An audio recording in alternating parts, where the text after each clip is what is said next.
తీన్మార్ మల్లన్నకి ఒక పెద్ద షాకింగ్ పరిణామం. నెంబర్ 1, ఆల్రెడీ అతన్ని పార్టీ నుండి సస్పెండ్ చేస్తున్నారు, కాంగ్రెస్లో లేనట్టు. ఇప్పుడు కవిత బీఆర్ఎస్లోనే ఉంది, బీఆర్ఎస్ ఎమ్మెల్సీగా ఉంది, ఆమెను ఎవరు సస్పెండ్ చేయలేదు. కానీ బీఆర్ఎస్తో సంబంధం లేనట్టే వాళ్ళు వ్యవహరిస్తున్నారు, తండ్రి కొడుకులు. తద్వారా ఆమె దాన్ని ఏమంటారు, అప్రకటిత బహిష్కృత నేత. ఇక్కడ ఈయన ప్రకటిత బహిష్కృత నేత, అంతే తేడా. ఇకపోతే తీన్మార్ మల్లన్న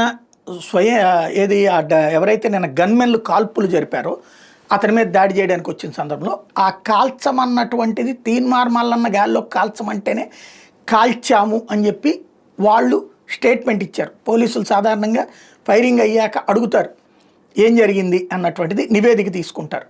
ఆ నివేదిక కారణంగా అక్కడ మీదకి వచ్చేస్తున్నారు. మామూలుగా అయితే వాళ్ళు ఏమని చెప్పాలి, మేమే చేసామండి, అక్కడ అతన్ని చంపేపోతున్నారు, మీదకి వచ్చేస్తున్నారని చెప్పాలి.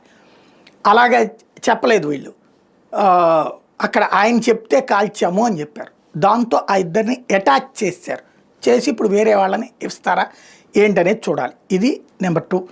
నెంబర్ 3 వచ్చేటప్పటికి ఇప్పుడు నెక్స్ట్ స్టెప్ ఏముంటుంది తీన్మార్ మల్లన్నది. ఓ పక్కన తీన్మార్ మల్లన్న కార్యాలయం మీద దాడి మీదన కేసు రిజిస్టర్ అయింది. కవిత ఇతని మీద వచ్చి శాసన మండలి చైర్మన్కి లేఖ ఇస్తుందట, ఇట్లాగా ఆయన్ని తీయాలని చెప్పేసి. ఆ వ్యాఖ్యలకి శాసన మండలి చైర్మన్ ఏమి తీయడానికి వీలుండదు. ఇది 3వ పాయింట్. 4వ పాయింట్, ఇప్పటికీ కూడా తెలంగాణ సమాజం స్పష్టత ఇవ్వాల్సింది.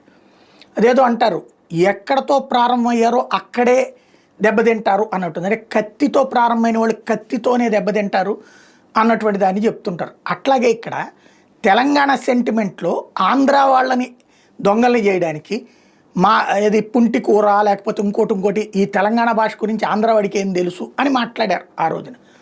ఇప్పుడు తెలంగాణ వాళ్ళే తెలంగాణ భాషకి సంబంధించి తెలుసా లేదా? ఇప్పుడు ఏ భాష వివాదం సృష్టించి తెలంగాణ ఏర్పాటుకు కారణమయ్యి అధికారంలోకి వచ్చిన బీఆర్ఎస్ అధినేత కేసీఆర్ కుమార్తె ఏ తెలంగాణ సెంటిమెంట్కి సంబంధించి